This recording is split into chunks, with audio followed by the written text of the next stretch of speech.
I learned to fish by the time I was 5, learned to shoot a gun by 13, and learned to drive by that one willing person just a year ago. These are things my hero taught me. A hero to me is someone who is always there for you. They give you advice when you need it, even when the truth hurts. When you're down and out, they're the ones to pick you up.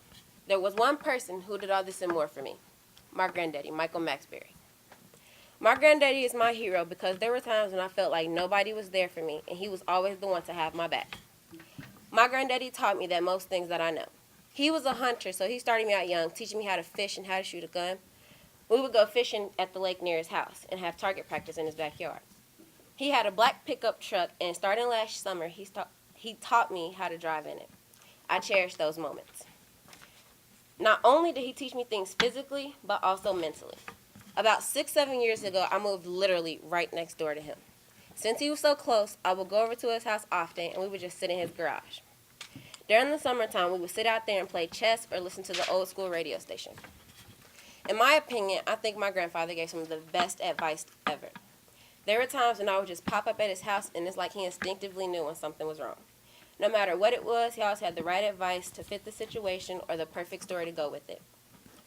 A hero does more than what is required of them, just because they want to. Before my grandma and granddaddy got married, my grandma had 2 sons from a previous marriage. When my granddaddy entered their life, he treated them as if they were his own, even after my mom and uncle came along. I have an older cousin who is more like father and son than uncle and nephew with my granddaddy. Seeing those two together was a common sight, and being around them together was just asking for an entertaining time. He only had 2 children and 7 grandchildren, but that didn't mean anything to him.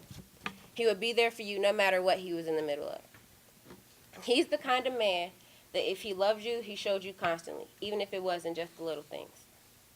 I hope to someday find a man just like him because he set my standards high. He was my definition of a true man and hero.